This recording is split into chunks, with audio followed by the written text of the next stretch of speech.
Լև գրուպ հաստաբանական գրասենյակը շնորհավորում է բոլորիս ամանորը և Սուրբ Ծնունդը։ Թող 2026-ը լինի պարզ, արդար և հաջողություններով լի տարի։ Ջերմ բարեմաղթանքներով Լև գրուպ հաստաբանական գրասենյակ։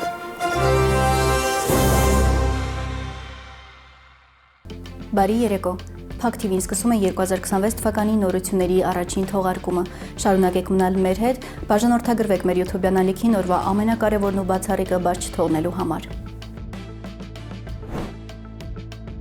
Բաքվում ապօրինաբար պահվող Արցախի նախկին պետնախարար գործարար Ռուբեն Վարդանյանը ամանորյա շնորհավորանք է հղել հայ ժողովրդին Բաքվի բանտից։ Ուզում եմ բոլորին շնորհակալություն հայտնել ձեր մտքերի, զգացմունքների, հույզերի, նամակների, ցանկությունների համար։ Ես դրանք շատ լավ զգում եմ, ջերմություն եմ ստանում դրանցից։ Ուզում եմ բոլորին տորական տրամադրություն մաղթել։ Ինչ որ միտեղ կարդացել եմ, որ ամենակարևոր ճամփորդությունն ինքդ քո ներսում ճամփորդությունն է։ Ինչքան շատ ես ուրախանում եւ կարողանում այդ ուրախությունը փոխանցել ուրիշներին, այնքան ուժեղանում ես։ Պահպանեք տոնական տրամադրությունը, հրաշքի զգացողությունը ձեր եւ երեխաների մեջ, ինչ որ նոր բանի սպասումը։ Եթե ժամանակ եք ունենում, նայեք մանկական ֆիլմեր,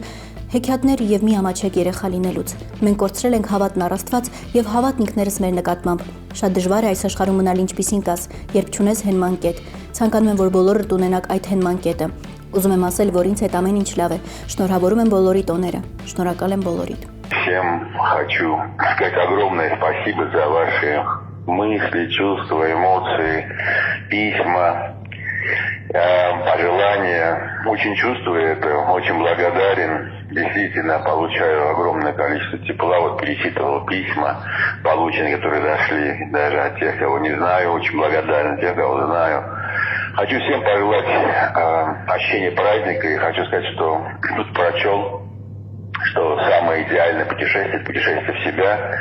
а праздники надо устраивать сами себе. Вот я вспоминал, как мы в нашей семье устраивали перед Новым годом спектакли, праздники сами ставили, потому что мы с Вероникой были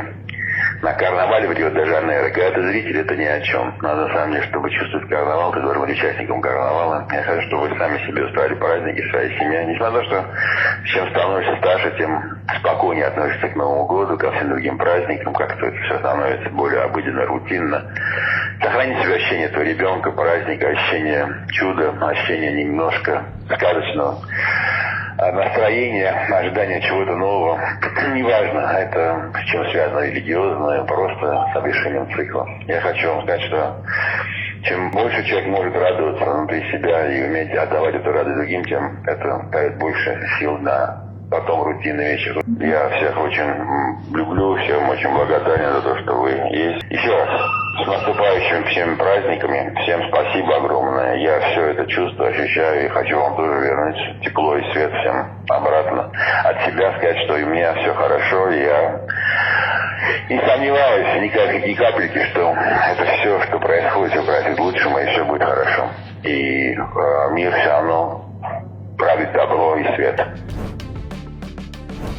Դոկուսակցության գլխավոր շտաբի պետ փաստաբան Լևոն Բաղդասարյանը շնորհավորական ուղերձ է հղել։ Սուրբ Ծնունդը ոչ միայն Աստվածային լույսի աշխարհ գալու խորհուրդն է, այլև օրենքի, խղճի եւ արդարության վերածնունդը մարդու մեջ։ Այդ գիշեր Բեթղեհեմում ծնվեց ոչ թե պարզապես մանուկ Հիսուսը, այլ ճշմարտությունը, որը չի պարտադրվում ուժով, այլ հաստատվում է սիրով, պատասխանատվությամբ եւ ներքին կարգապահությամբ։ Մարդկային օրենքը արժեք ունի միայն այն դեպքում, երբ համահունչ է բարոյական օրենքին, իսկ բարոյական օրենքը կենթանի է այնտեղ, որտեղ մարդը պատասխանատու է ոչ միայն իր իրավունքների, այլև իր պարտականությունների համար։ Իրավունքը առանց խղճի դառնում է բռնություն, իսկ խիղճը առանց իրավունքի անպաշտպան աղոթք։ Քրիստոսի ծնունդը մեզ հիշեցնում է մի հիմնարար ճշմարտություն։ Արդարությունը սկսվում է անձից, պետությունը կայանում է արժանապատիվ քաղաքացուց, իսկ խաղաղությունը ծնվում է այն ժամանակ, երբ ուժը զիջում է բարոյականությանը։ Թող Սուրբ Ծնունդը դառնա վերաիմաստավորման պահ։ Օրենքը ծառայեցնենք մարդուն, իշխանությունը պատասխանատվությանը, ազատությունը ճշմարտությանը, իսկ հավատքը գործին։ Շնորհավոր Սուրբ Ծնունդ։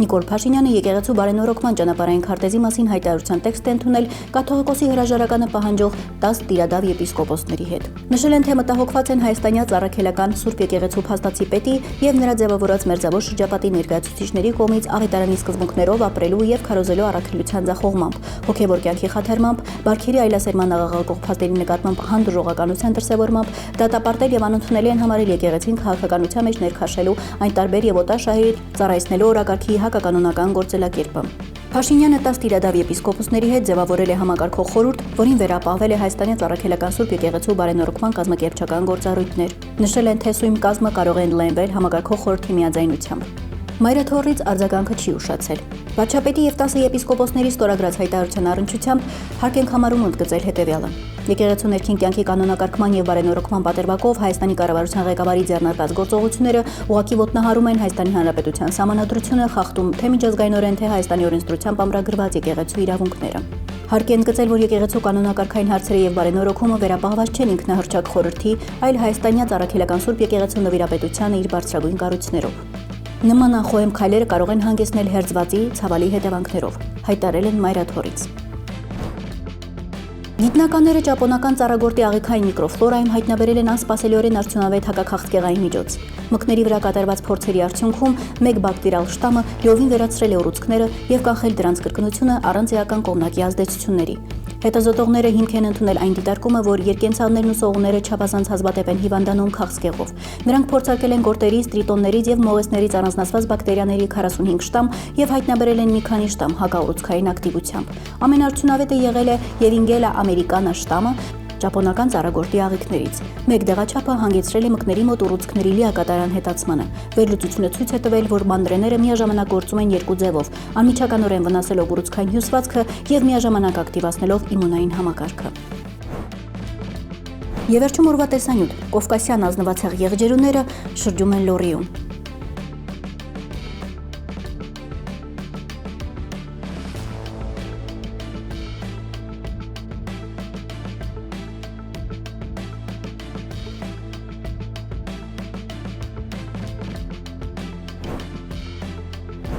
Այսօրվա համար այսքանը։ Շարունակեք մնալ Փակ TV-ի հետ լուրերի հետքերով։ 2026 թվականը խոստանում է լինել նոր իրադարձությունների եւ նոր բացահայտումների տարի։